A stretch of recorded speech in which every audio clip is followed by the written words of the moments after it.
नमस्कार, मैं सूरज कुमार और इस वक्त हमारे साथ द प्लुरल्स पार्टी के उम्मीदवार मनीष कुमार मंडल कदवा विधानसभा के बारे में चर्चा करने के लिए हमारे साथ मौजूद है, जो पिछले विधानसभा चुनाव 2020 में भी कदवा विधानसभा से द प्लुरल्स पार्टी के उम्मीदवार थे और इस बार फिर से तैयारी के साथ विधानसभा में चुनाव लड़ने के लिए उतर रहे हैं। बहुत बहुत धन्यवाद आप लोगों का। 2020 में भी जो है विधानसभा चुनाव लड़ा, उसके बाद कुछ कारण से आप जो है उसमें जो है मतलब जीत हासिल नहीं कर पाए। क्या कुछ कारण रहा पिछले विधानसभा में? देखिए, जनता को जागरूक होना पड़ेगा। यहाँ पे पार्टी पॉलिटिक्स बहुत ज़्यादा है। जो भी शीर्ष पार्टी के नेताओं को लोग समझते हैं, उन्हीं को वोट देना चाहते हैं। या बहुत हद तक मैं इस विषय में आपका ध्यान आकृष्ट कराना चाहूँगा कि जनता में लोगों में इस तरह का इनसिक्योरिटी है या लोगों में इस तरह की अवधारणा है कि हमारा वोट बर्बाद ना चला जाए। तो लोग चाहते हैं कि वो जीतने और हारने वाले कैंडिडेट को वोट करें, जबकि ऐसा नहीं है। लोगों को ये समझने की ज़रूरत है। बहुत सारे नेता या जो हमसे पूर्व में भी बहुत सारे नेता लोग आए और लोग कह रहे हैं कि आपका वोट बहुमूल्य है, आपका वोट बहुमूल्य है। तो जब आपका वोट बहुमूल्य है तो वो चाहे कहीं पे भी हो, वो बहुमूल्य ही होगा। ऐसा नहीं है कि वो अगर आप किसी और को दे रहे हैं तो उसका मूल्य ख़त्म हो गया या वो वोट बहुमूल्य नहीं रहा। तो ये अवधारणा लोगों को तोड़ने की ज़रूरत है कि वोट बर्बाद हो रहा है। वोट मतलब शीर्ष पार्टी के नेता आपको बहुत बढ़िया से बताते नहीं हैं। वो बात करते हैं कि आपका वोट बहुमूल्य है, हम आपकी सेवा करने के लिए आए हैं, आप अपना बहुमूल्य वोट हमको देकर जिताइए, हमको सेवा का मौका दीजिए। जब आप उनको बहुमूल्य वोट देते हैं तो वो सेवा भाव नहीं रहता है, वो भ्रष्टाचार में लिप्त हो जाता है। बहुत सारा चीज़ है, इस बारे में और भी आगे चर्चा होगी, लेकिन इस बारे में मैं ध्यान आकृष्ट करना चाहूँगा बार बार कि वोट बर्बाद नहीं होता है। अगर कोई बहुमूल्य चीज़ है, आपके पास हीरा है, हीरा कीचड़ में गिर जाए या मखमल के पर्दे पे रहे, वो हीरा का वैल्यू उतना ही है।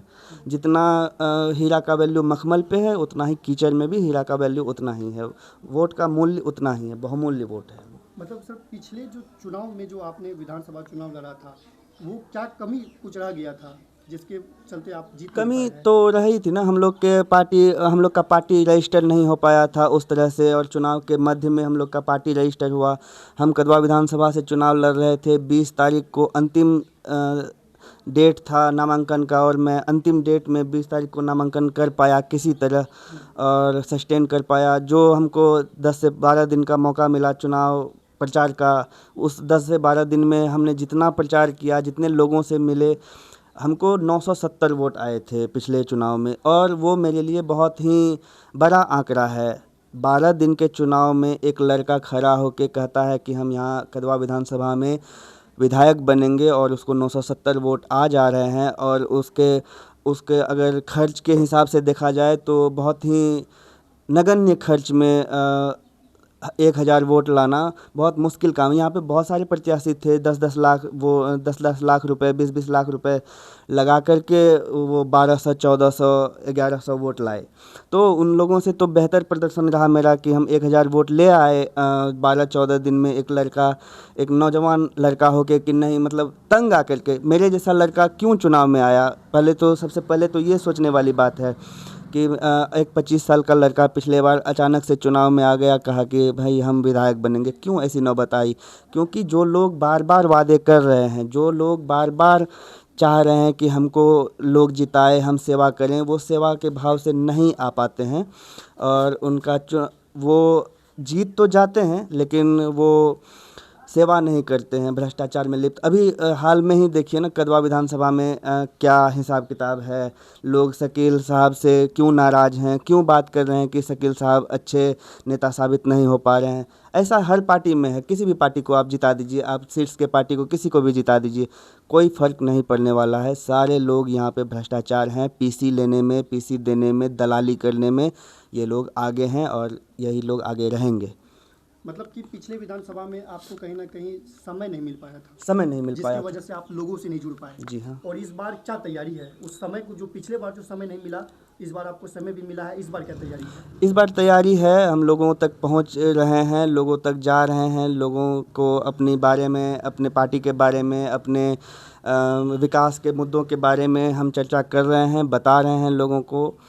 और देखिए, पैसा बहुत मायने रखता है। लोग अगर 10 लाख, 20 लाख, 50 लाख लगा करके चुनाव लड़ते हैं और चुनाव जीतते हैं, तो आपको क्या लगता है या लोगों को क्या लगता है कि वो 20 लाख, 50 लाख का जो उसका डेब्ट है वो कहाँ से पूरा करेंगे? वो तो कहीं ना कहीं पीसी से ही पूरा करेंगे ना।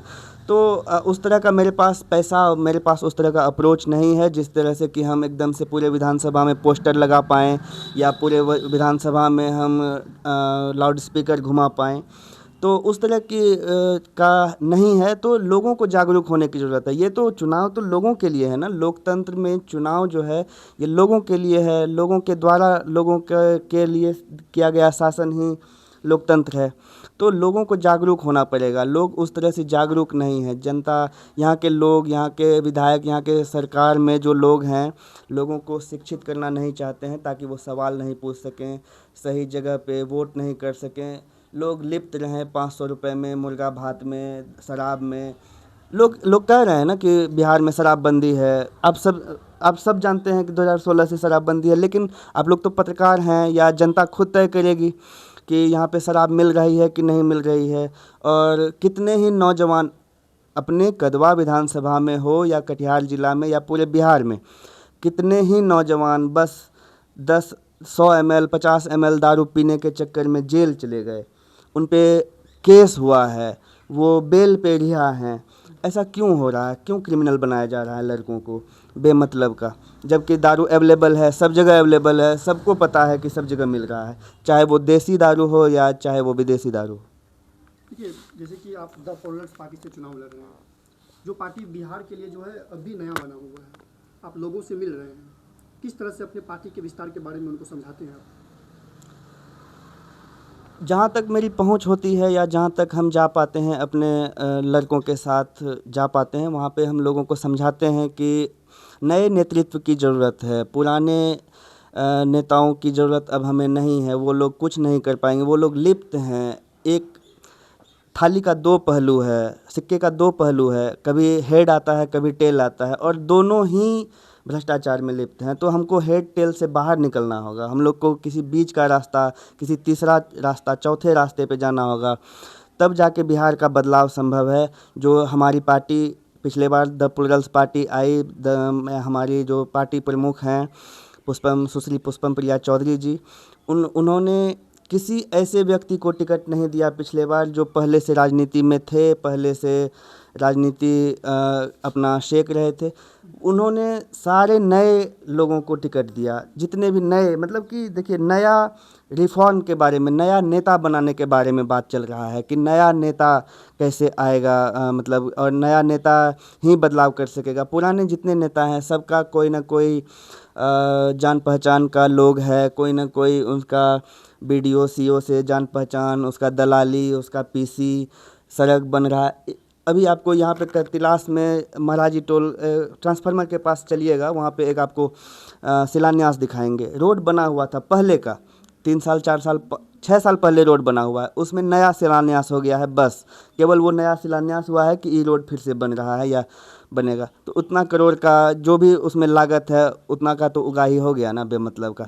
तो ये सब में कौन ध्यान देगा? बीडीओ सीओ ध्यान देंगे या जनप्रतिनिधि? जनप्रतिनिधि क्यों होते हैं? जनता की आवाज़ के लिए जनप्रतिनिधि होते हैं। जब जनप्रतिनिधि अधिकारियों से मिलीभगत करके धन उगाही करने लगेंगे तो फिर जनता का भला नहीं ही हो सकता है, इतना तो तय है। अच्छा सर, विधानसभा क्षेत्र में आप घूमते हैं, लोगों से मिलते हैं, किसान से कभी मिले? बहुत लोगों से मिले, हम खुद किसान के फैमिली तो से क्या हैं। उनका यहाँ की जो है मूल समस्या क्या है किसानों की? मूल समस्या बाढ़ है। सबसे तो मूल समस्या किसान को बाढ़ से प्रभावित है। हम लोग यहाँ पे 2 ही फसल ले पाते हैं, बाकी जगह 3 फसल लेते हैं लोग अपने खेतों से। हम लोग यहाँ पे 2 फसल ले पाते हैं किसी तरह बाढ़ से। अभी भी चुनाव कल घोषित हुआ है, अभी भी अपने विधानसभा में अब बाढ़ का, कल से ही हम देख रहे हैं कि बाढ़ का आना, पानी का आना शुरू हो गया है। अब बाढ़ से बचने के लिए भी बहुत जगह पे मतलब प्रयास हो रहा है। तो अब हम लोग चुनाव भी लड़ेंगे और बाढ़ से भी ग्रसित रहेंगे। तो इस बार खुद देख लेंगे, कई बार पिछले बार ही बहुत सारे नेताओं ने बाढ़ के बारे में बहुत चर्चा की कि बाढ़ का मतलब निदान होगा, बाढ़ का निदान होगा। क्या निदान है कि कोई नेता इस बारे में, जब जीत के चले जाते हैं ना, तो कोई नेता इस बारे में बात करना नहीं चाहता है और कुछ होगा नहीं। और बार बार यही होगा, लोगों को ठगा जाएगा, लोगों से वोट केवल लिया जाएगा और लोगों का भला नहीं होगा। वो अपना भला करेंगे, अपने आसपास के लोगों का भला करेंगे। विधायक से आप मिलना चाहें तो पहले उनके कुछ लोगों से मिलना होगा, कुछ लोगों से बात करनी होगी, फिर जाके आप विधायक से मिल सकते हैं, या होगा तो मिल सकते हैं या नहीं भी मिल पाएंगे। विधायक जी यहाँ पे वैसे भी रहते नहीं हैं। 5 साल में आप कितनी ही बार विधायक जी को देखे होंगे। और वैसा ही हालत करीब करीब सभी पार्टियों में। पिछली बार 2015 के विधानसभा के बारे में अगर बात करें तो यहाँ पे बीजेपी सीट थी। यहाँ पे पैरासूट कैंडिडेट उतारा गया चंद्रभूषण ठाकुर जी को। चंद्रभूषण ठाकुर जी हमारे विधानसभा के नहीं हैं। शकील अहमद जी को उतारा गया, यहाँ पे हमारे विधानसभा के नहीं हैं। तो यहाँ पे जो भी विधानसभा हम कदवा विधानसभा के जितने भी लोग हैं, जनता हैं, वोटर हैं या किसी पार्टी से संबंधित व्यक्ति हैं, मैं उन सभी को कहना चाहता हूँ कि आपकी पार्टी आपको सक्षम नहीं समझ रही है विधायक कैंडिडेट के लिए।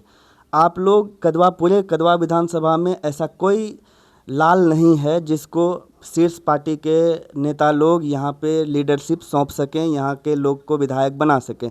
ये तो पिछले कई दशकों से हो रहा है ना। हम तो पिछले बार चुनाव में आए हैं, हम तो अभी नया लड़का हैं, हम तो अभी सीख भी रहे हैं बहुत कुछ। हम लोगों के बीच जाते हैं तो लोगों से सीख भी रहे हैं। तो ये तो जनता बताएगी ना, ये तो पार्टी के कैडर बताएंगे ना कि उनको क्यों नहीं योग्य समझा जा रहा है।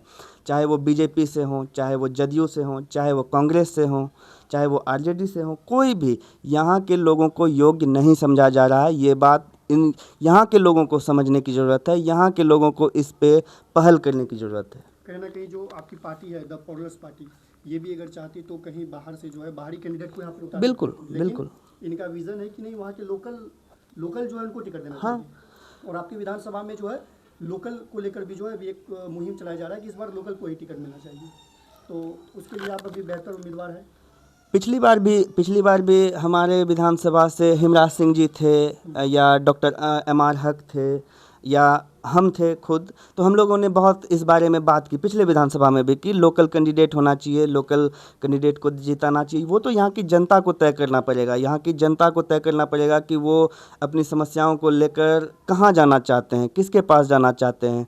उसको लगता है कि नहीं कोई बाहरी पैरासूट कैंडिडेट आके यहाँ पे जीत के चला जाएगा और वो हमारा काम करेंगे, तो ऐसा नहीं है। ये मैं खुले तौर पे आपके मंच से जनता को बताना चाहता हूँ कि ऐसा नहीं हो सकता है कि कोई बाहरी कैंडिडेट आए और यहाँ से जीत के चला जाए और वो आपके सुख दुख में साथ रहे। वो बर्थडे में आएंगे, वो आपके शादी समारोह में आ सकते हैं, मरने में भोज खाने आ सकते हैं, लेकिन आपके सुख दुख में साथी नहीं बन पाएंगे। वो लोकल कैंडिडेट ही हो पाएगा। तो आप इस बार क्या मतलब जो अपने विधानसभा क्षेत्र की जो जनता है उनसे क्या अनुरोध करेंगे? मैं विधानसभा की जनता और यहाँ के जो भी पार्टी के कैडर हैं उन सभी से मैं अनुरोध करना चाहता हूँ कि बहुत बार हम लोगों ने पार्टी के लोगों को जिता के देख लिया है। आप एक बार मुझ पे भरोसा करें, पार्टी लोकल नेता पे भरोसा करें, लोकल नेता को उस तरह अपनी आवाज़ बनाएं ताकि वो आवाज़ आपके शीर्ष नेतृत्व तक पहुंच सके कि अगर आप वहां पे लोकल कैंडिडेट नहीं देते हैं तो इसी तरह से आपको हार का सामना करना पड़ेगा।